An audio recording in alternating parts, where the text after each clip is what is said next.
All right, next game, the Texans at the Steelers. This line opened up Steelers -5.5. It went down to 3.5, and now it popped up to 4. I have a good feeling why. But who do you like in this game? I like the Steelers. I hope you've learned your lesson, Walt, about betting the Texans. I don't know if you have. I'm interested to see what you have to say, but after last week, the Texans, they played okay against the Ravens, but it never really felt like they were in the game, and the Ravens covered. I felt like it was pretty easily, but I think this spread is fine. I'm good with the -4. I know the Steelers didn't look great last week against the Broncos and Driscoll, and they didn't cover. But they had some good moments. They got a lot of pressure on Jeff Driscoll. I think they'll be able to repeat that against Deshaun Watson, who's been sacked 4 times in each of his games, because wouldn't you know it, the Texans don't have a good offensive line. It feels like we've been saying that for years at this point. Outside of Laramie Tunsil, they really have nobody who's solid. So I think that pressure is going to get to Deshaun Watson again, make that an issue. I think the coaching edge is with the Steelers. There's no look ahead edge here. But I think the biggest area that the Steelers have the advantage in this time around is on the ground. The Texans are the second worst run defense in the league right now. They allow 198 rushing yards per game. Now, granted, some of that was because they played the Ravens last week, and the Ravens are the best rush offense in the NFL. But don't forget, in the opener, they allowed Clyde Edwards-Helaire to go off for 135 yards on the ground, I think. And we saw Edwards-Helaire stymied a lot more by a better Chargers defense this week. But, the disparity between the Chargers and the Texans was massive in that regard. So I think James Conner and Benny Snell are probably going to be in for a good day. They'll be able to keep the offense moving, take some of the pressure off Big Ben, because Big Ben made some good throws last week, but he's still shaking off some rust, and he's in the twilight of his career too. So it's important to keep that in mind. But I just think there are too many advantages for the Steelers in this one for me to go with the Texans. So I'm on the Steelers -4 for 2 units. If you're taking Bill O'Brien in this one, we might have to have a serious talk, though. Well, it's time to have a serious talk because I'm on the Texans. I'm just kidding.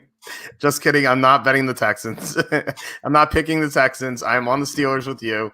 So on the site, I put down that I might take the Texans depending on David DeCastro. And then the news came out today that DeCastro will play. And so the Steelers will have most of their offensive line back, which is just huge because the Texans, despite their struggles, they still have J.J. Watt, Whitney Merciless. They still have guys who can get to the quarterback. So it's important for the Steelers to have most of their offensive line intact. And now they will with DeCastro, who's, it's amazing to me that the line really hasn't moved in the past with DeCastro because he's one of the best guards in the NFL. But now he's back, and the line actually moved. I referenced that the line went from -3.5 to 4, and that came right after the Castro news came out. So it looked like there was sharp money on the Texans, bringing this down to -3.5. But I actually wonder if that was fake money to get this line lower, so the sharps can bet the Steelers up to 4.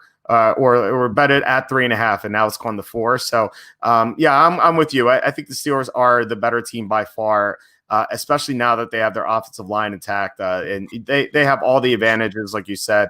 Their pass rush against the Texans is just going to overwhelm them. And if the Texans still had DeAndre Hopkins, you can maybe give them a chance because they could have someone to stretch the field, but they don't have that anymore. And now, we see the Texans without Hopkins. We see the Vikings without Stephon Diggs, and that one game where the Saints didn't have Michael Thomas. Those teams are combined 0-5. So it just shows how important that number one receiver is, and it's really mind-boggling that Bill O'Brien just didn't get that. And I think the Texans should win this. I mean, it's not the Texans. I'm still making that mistake. I think the Steelers should win this game by more than 4. I'm going to bet them for a couple units, maybe more. It should definitely see what the injury report looks like. Yeah, I think your point on the DeCastro injury is spot on. If he had been out and J.J. Watt had gotten to face Chooks Oko, or I can't say his last name, Chooks, the tackle for the Steelers on the right side, and the backup right guard, then J.J. Watt might have a big game because Watt's played pretty well to start the year, at least I've thought.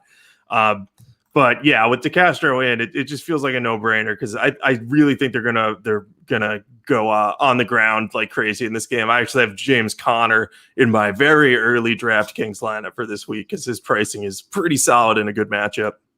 Oh, nice. Very, very cool. Yeah, this comment by Andrew, Jalen Ramsey said Josh Allen is trash, so the Rams will win. So I think it's the opposite. I think Josh Allen is going to come out with a vengeance. So yeah, I definitely like Josh Allen. All right.